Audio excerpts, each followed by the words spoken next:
Et imagine cette situation, tu te réveilles un bon matin, tu prends ton téléphone, tu ouvres ton application bancaire et boum, tu vois plusieurs milliers d'euros qui sont rentrés dans ton compte pendant que tu dormais. Non, ce n'est pas un rêve et ni une arnaque, c'est juste que c'est la réalité quotidienne de ceux qui ont investi dans l'immobilier. Et aujourd'hui, je vais te partager avec toi donc les 10 raisons ultra puissantes qui font en sorte que l'investissement immobilier pour moi est la raison numéro 1 pour pouvoir t'enrichir. Que tu aies zéro expérience ou que tu aies déjà commencé, ce que je vais te dire aujourd'hui pourrait littéralement changer ta vie. Et attention, la 10e raison est absolument dingue. Donc ne la rate pas car c'est elle qui transforme les gens ordinaires en millionnaires. C'est parti.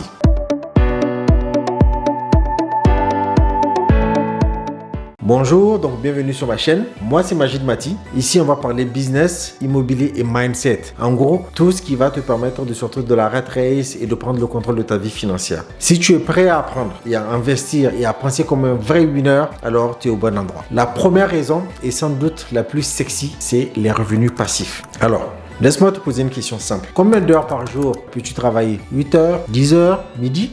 Peu importe ta réponse, elle a une limite, pas vrai? Mais l'immobilier, c'est complètement différent. Tes biens travaillent pour toi 24 heures sur 24, 7 jours sur 7, même quand tu dors, même quand tu es en vacances à Bali ou en Afrique ou peu importe. Imagine ça. 5 appartements par exemple qui pourraient chacun te rapporter 500 euros net par mois après avoir déduit toutes tes charges. C'est 2500 euros qui tombent littéralement sur ton compte tous les mois sans que tu aies à lever le petit doigt. C'est comme avoir un deuxième job, mais sans les contraintes. Et le plus dingue dans tout ça, pendant que tu regardes cette vidéo, il y a des milliers de personnes qui reçoivent leur loyer. Ils ne sont pas plus intelligents que toi, ils ont juste commencé plus tôt. Voilà le secret de la liberté financière. Quand tes actifs génèrent plus que tes dépenses, tu peux enfin dire adieu à la contrainte de devoir continuer à travailler. Tu travailles parce que tu le veux, non pas parce que tu le dois. La deuxième raison, et celle-ci est complètement folle, c'est ce qu'on appelle l'effet de levier bancaire. Alors, je m'explique. Dans pratiquement les autres investissements, tu peux utiliser ton argent. Donc, si par exemple, tu as 10 000 euros, donc tu achètes par exemple pour 10 000 euros d'actions. En bourse, tu achètes des actions d'une société,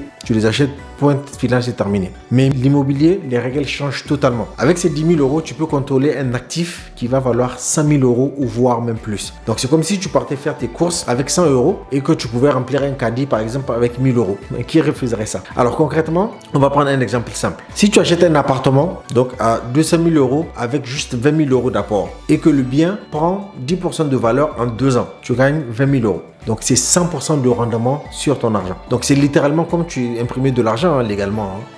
On peut prendre ça en exemple. Et le plus beau dans tout ça, c'est que c'est la banque qui va financer la majorité et c'est toi qui empoches 100% des bénéfices. Quel autre placement te permet d'utiliser l'argent des autres pour t'enrichir? À ma connaissance, aucun ou quasiment très peu.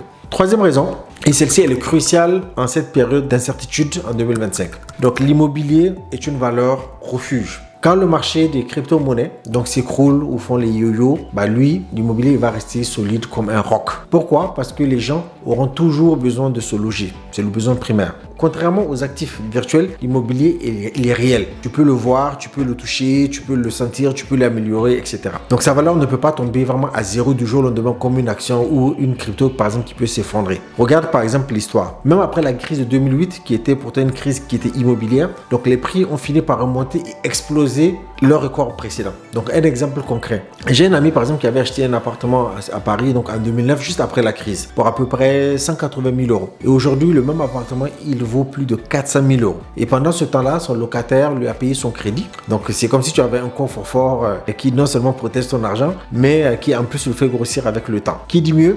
On va savoir. La quatrième raison, et celle-ci, elle est d'actualité. Donc l'immobilier, comme la valeur refuge qu'on a vu précédemment, protège contre l'inflation. Alors l'inflation, c'est ce monstre, on va dire, qui est invisible, qui grignote ton pouvoir d'achat sans que tu t'en rendes compte. Donc par exemple, ton épargne sur ton livret A, en fait, elle perd de la valeur réelle chaque année. Mais quand tu es propriétaire, l'inflation du coup devient ton allié. Et je vais t'expliquer pourquoi.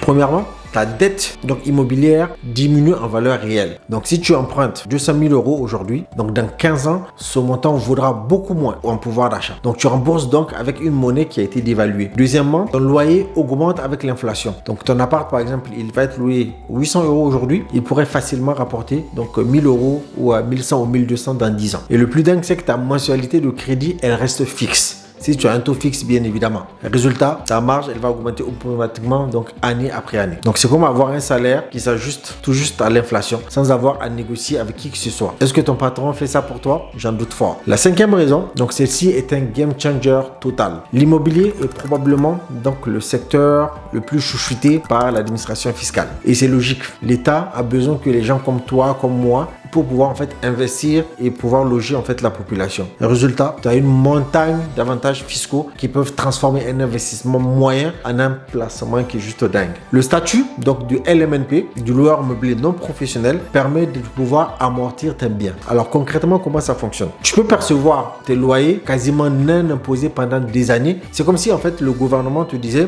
vas-y, garde tout l'argent pour toi. Donc on a des dispositifs comme le Pinel qui t'offre des réductions d'impôts directs jusqu'à 21% du prix du bien. Donc si un appartement vaut par exemple 200 000 euros, ça fait 42 000 euros d'économie d'impôts.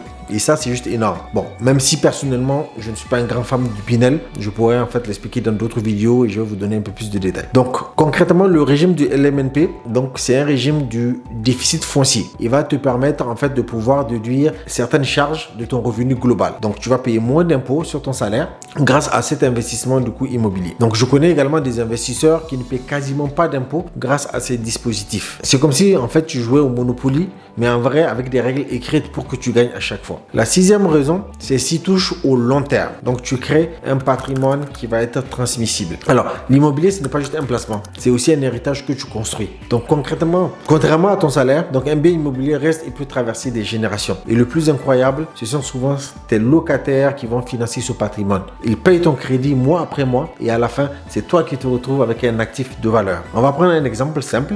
Un appartement acheté à 45 ans peut être totalement payé quand tu prends ta retraite. Et à ce moment-là, il continue à te rapporter des loyers, donc il y a un complément de retraite qui est juste en or. Soit tu le vends pour récupérer donc une grosse somme d'argent, c'est comme planter un arbre aujourd'hui pour pouvoir récolter les fruits pendant des décennies et même après ton départ. Donc tes enfants continueront donc à en profiter. Donc quel autre investissement peut offrir cela? La septième raison, et celle-ci va exploser un mythe. L'immobilier, il est accessible. Donc même si tu n'es pas riche. Contrairement à ce que beaucoup pensent, tu n'as pas besoin d'être fortuné pour pouvoir te lancer. Avec un bon dossier et une bonne stratégie solide, tu peux investir avec peu ou pas d'apport personnel. Donc j'ai rencontré beaucoup d'investisseurs qui ont réussi à négocier des financements à 110%. Même moi, j'ai eu à pouvoir le faire. Ils ont couvert quasiment l'achat du bien, les frais de notaire, les travaux sans sortir un seul euro donc du coup de leur poche. Donc le principe est simple. Si le loyer que tu vas percevoir va couvrir largement ta mensualité et tes charges, la banque peut accepter de tout financer. Donc c'est comme si tu devenais propriétaire gratuitement. Réfléchis-y. Ton locataire va payer le crédit, la banque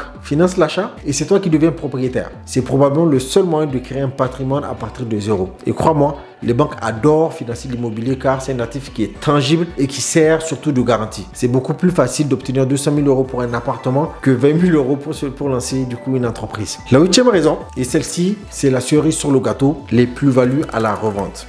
L'immobilier t'offre en fait deux sources de profit. Les loyers chaque mois et l'appréciation du bien sur le long terme. Donc, dans des zones qui vont être dynamiques, la valeur des biens augmente réellement année après année. C'est comme avoir un compte d'épargne avec un taux d'intérêt, donc beaucoup plus élevé que n'importe quelle banque. On va te prendre un exemple concret. Un appartement acheté 150 000 euros il y a 15 ans dans une métropole comme Lyon peut facilement valoir 250 000 euros ou voire plus aujourd'hui. Donc, c'est 100 000 euros de plus-value. En plus des loyers encaissés pendant 15 ans, et le plus fou, cette plus-value peut être optimisée avec une stratégie intelligente. Donc, acheter dans un quartier en devenir juste avant l'arrivée, par exemple, d'un tramway ou d'un projet majeur, comme par exemple pour ceux qui sont à Paris, donc le projet du Grand Paris, peut multiplier ses gains. Donc, c'est comme être payé 2 fois pour le même investissement. Donc, qui refuse cela? La neuvième raison, celle-ci elle est méconnue, tu peux activement améliorer ton investissement. Alors, contrairement aux actions où tu es un simple spectateur, en immobilier, tu es aux commandes. Tu peux créer de la valeur par tes propres actions. Voici des stratégies qui peuvent exploser, par exemple, ta rentabilité. Supposons que tu as un appartement, donc un grand appartement, que tu décides de le diviser dans ce cas-là en plusieurs studios. Tu peux facilement passer ton rendement de 3-4% à avoir 8, 9, 10% ou même plus. J'ai personnellement eu des amis, donc par exemple, qui ont eu à transformer des studios de 80 mètres carrés en 3 petits studios et ça a doublé les revenus locatifs. Transformer aussi par exemple un bien en Airbnb peut parfois tripler tes revenus dans des zones touristiques. Donc un appartement par exemple qui va rapporter 800 € par mois en location classique peut générer jusqu'à 2000 € ou plus en location courte durée. Un autre exemple, créer une colocation par exemple dans une grande maison peut booster significativement également tes revenus. Donc une maison qui va être louée à 2000 € à une famille peut rapporter facilement 2000, 2002, 2300 € en colocation voire plus. Donc la rénovation énergétique permet également d'augmenter la valeur de ton bien, de réduire tes charges et d'attirer des locataires prêts à payer plus cher. Ces optimisations sont accessibles même aux débutants et peuvent transformer un investissement moyen en une affaire en or. C'est comme avoir un levier d'optimisation que peu de placements offrent au final. Et voici pour moi la raison, la 10e, celle que je t'avais promise, l'effet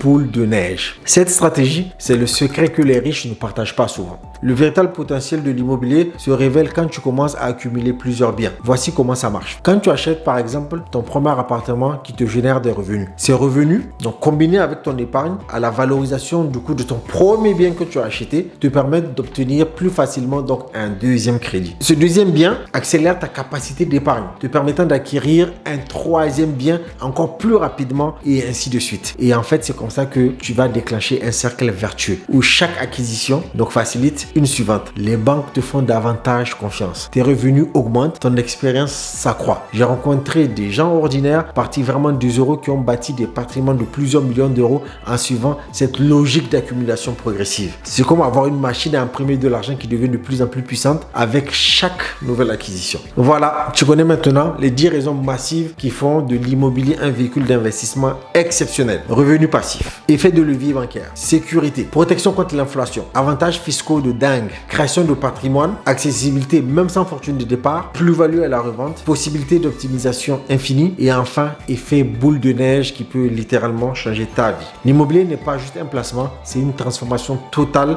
de ta relation à l'argent. Tu passes du statut d'un travailleur qui court après son salaire à celui de propriétaire dont les actifs travaillent pour lui. Que tu commences avec un petit studio ou une grande maison, l'essentiel c'est de faire le premier pas car comme on l'a vu, c'est souvent le plus difficile. Les suivants deviennent progressivement plus faciles. Alors, donc si cette vidéo t'a plu et t'a donné envie de te lancer, écrase-moi un pouce bleu, abonne-toi à la chaîne pour ne pas manquer une de mes vidéos sur les conseils sur l'investissement immobilier et surtout n'oublie pas, le meilleur moment d'investir c'était il y a 20 ans comme on le dit souvent et le deuxième meilleur moment c'est maintenant. À très vite pour une nouvelle vidéo. Au revoir.